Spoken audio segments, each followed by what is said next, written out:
They showed me a little clip of you, and I asked 2 questions that were major questions for me. Is he a man of God, and does he hunt?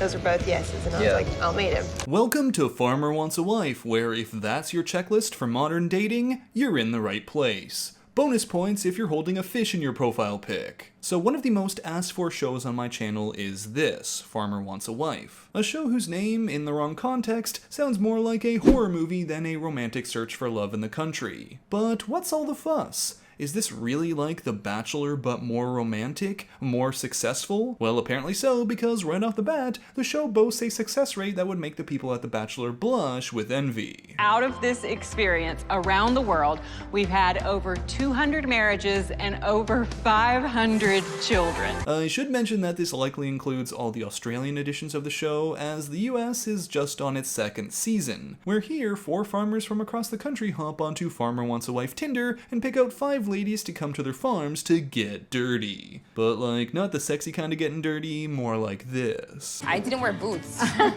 Girl, you're on a farm. You could tell they only eat grass. You could see it. Oh, and of course, they get to live close to animals. Oh my god.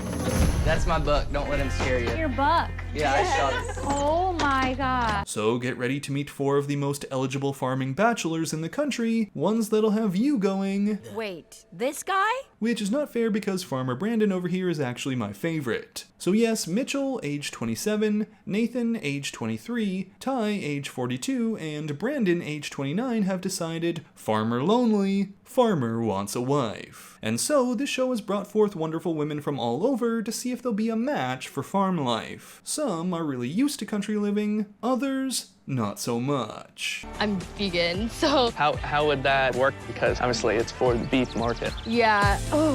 Oh, those pesky producers always trying to stir drama. Now after these gentlemen invite their 5 chosen ladies to their farms in Missouri, Tennessee, Florida, and Colorado, it's up to them to choose who gets to go on such inspiring individual dates like boat, work, camp, more work, which I will commend these ladies on. They are really going for it. If it were me on this show and I had to be camping, I'd be there like... Chocolate or butterscotch? Swirl me. Dude, camping is awesome. So there are some major differences between this show and a show like The Bachelor, some of which is actually the whole appeal here. Like, this show is way more laid back and slow going, despite episodes being half as long as The Bachelor's and covering 4 whole leads. Instead of hot tub makeout sessions, here we're seeing gentlemen covering their kisses with their cowboy hats. And the fanciest date this season was probably a trip to a college football game. The farmers also don't have to eliminate anybody each week if they don't want to, so you're constantly ending episodes like... I've prayed about it a lot and really thought on this. I've come to the conclusion. I'm hoping everybody wants to stay, so I hope... After all, why not? Why shouldn't I keep it? And maybe it's just because of the nature of these farmers who get really uncomfortable with the idea of such a non-traditional dating situation, but it's also really obvious who each of them are actually into, which is usually just 1, maybe 2 women max. While the rest of them are just sitting there all through the season going, Now I'm just not like feeling an immense connection between me and Nathan. Just haven't felt like super... Pursued by me. Me and Nathan are growing a stronger connection than we had, but I feel like it's just been on this friendship vibe. It's hard for me to get past this point of where we've landed with, you know, being in the friendship zone. I respect Brandon so much as a friend, keyword friend. Alright, I thought this was supposed to be Farmer Wants a Wife, not Farmer Wants a Friend. So who are the actual matches? Well, let's go through each of the farmers. Ty over here is in his 40s and has a daughter. He also really likes roping, and I mean this roping, not this roping. Now Ty is immediately drawn to Melody, who is... a big city girl. However, when Ty invites his daughter over and she really takes to Megan over here, Megan becomes a frontrunner too. Only problem with Ty is that, at his age, he's decided he's stopping at 1 kid and wants no more. Did you have any, like, concerns? Yeah, he's not sure if he would have children. That was kind of surprising. So maybe with the right person, he could see himself having more kids. Yeah, this will be a storyline the whole season. As for Mitchell here, who's a first-time farmer, he too gets drawn to the big city lights with Kate and Kiana and Brittany, who really just screams farm life. His house is so cute and quaint. It's totally something I would definitely like Airbnb somewhere. Mitchell! She's stuck. I come from Los Angeles, so I've never been on a farm. But all through the first half of the season, I felt like I had to smack Mitchell over the head and tell him to get himself together, because he's also got one of the most Farmer Wants a Wife contestants to ever live in Sydney. I mean, come on, just take a look. My dad owns a construction company. He's got a fishing boat. It's even better than what I expected. Seems like somewhere I could be for like the rest of my life. Is this a surprise? Is this what you wanted? This is everything I've ever dreamed of. All right, Farmer Man Mitchell, how could you not pick this woman? This woman! So today, Mitchell is coming to meet my mom, my dad, my sisters, and my 2 sheep. That's gotta be one of the most Farmer Wants a Wife moments ever. As for Nathan, well, he's a bit shy and reserved. Like, there's a lot of time where I had no clue where his head was at, and some of the other women felt that too. You do need to start stepping up your flirting game, my friend, because you're not flirty enough. I told Nathan, I was like, you gotta start flirting and you gotta start putting in a little bit of like the touching, the reassurance with those girls. However, everything changes when he has this very low energy date with Taylor. Feels like I've known you for a long time. Yeah, it's crazy. You're just cute.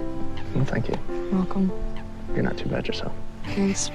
This is probably the best date I've ever been on. Unbelievable that these two found each other. So that's it. There's no one who even comes close for Nathan for the rest of the season. But Brandon, well, no, he's pretty much the same story, but there's a bit more drama involved with him. And by a bit more drama, I'm talking by Farmer Wants a Wife standards. Compared to The Bachelor, this drama is a drop in the drama ocean. So Brandon first invites a woman named Reba to the farm. And I mean, it's just the two of them. It's sort of like a first impression thing. And Reba gets invested pretty quickly. So much so that when Joy over here comes in with her big fancy hat trying to get close to Brandon, well, she must be fake. I came here to get to know somebody and fall in love.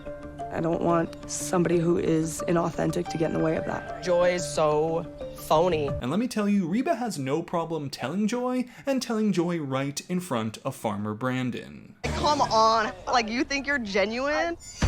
You told me that I am fake and that like you don't like how I smile with everything I say. I'm Joy. Well, this makes Brandon wildly uncomfortable. I mean, there are more women here than he's ever dealt with in his life, which is not a knock on him, he just lives in the middle of nowhere. I'm not trying to show any form or level of disrespect. Fake. Joy. Well, Brandon decides that this is too much for him because, and this is actually how he puts it, I'm kind of that quiet guy, and I'm looking for somebody that also is kind of that low-key, not quite as outgoing in situations, you know? So instead, he locks in on Grace, whose energy is giving... You know, she's the girl I'm kind of hanging out with. I haven't met him. Yes, you have.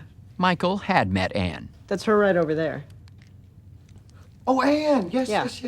I know Anne. Hey, you! But hey, that's perfect for Brandon. And well, the season goes on, romantic dates are had. I want to write a song about you.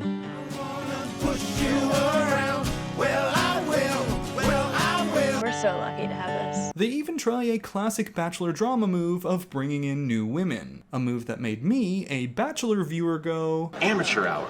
We went through so much, and you have a girl just breezing in right now. It's not fair. It's not right. So the women freak out, and the guys actually bring the new ladies onto their farms because there's only like 3, or even for Brandon, just 2 women left, so why not? But I mean, even some of the women who've been here from day 1 are still struggling to make a connection, so these new ladies have no chance. And well, eventually things come down to 2 women each. They all have hometown dates, which, oh, these farmers sure did pick a lot of city gals, huh? And the big question for most is whether or not these women really want to come and live on a farm, especially the ones not used to it. Brandon, to no surprise, picks Grace. Mitchell sees the light and realizes that this is his best chance at getting to go fishing on date nights for the rest of his life, so he picks Sydney. We share something that is so important to me. Oh, let me guess. Core values, politics, religion, emotional connection. And that's the love for the outdoors. Yes. Then there's Farmer Ty, whose final 2 are Melody and Megan. And all season, the topic has been Ty doesn't want kids, while every time someone brings that up, these 2 are just kind of like,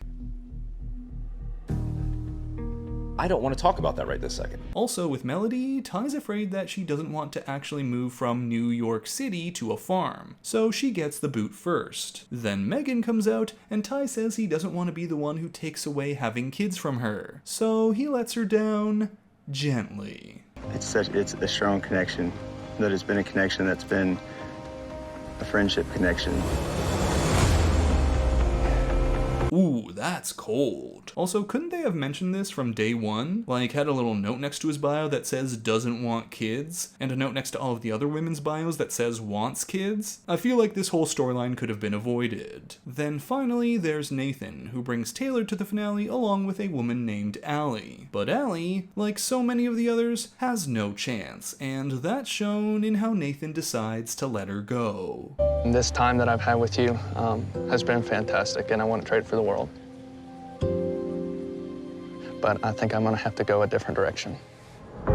Bro decided to break up with her in the same way you get turned down after a job interview. Still, with his final pick Taylor, this is probably the closest to a future husband and wife match here, as their energies just match. So good for them, and we do get the closest thing to love all season. I'm falling in love with you, and I would love for you to be able to be in the next chapter of my life.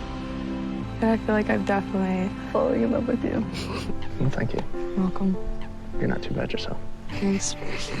So that's it for this recap of Farmer Wants a Wife US Season 2. Thanks for watching, and if you enjoyed the video, make sure to give it a like, comment your thoughts down below, and subscribe to the channel for more content. And until next time, Bachelor Fantake out. I'm hoping everybody wants to stay, so I hope. After all, why not? Why shouldn't I keep it?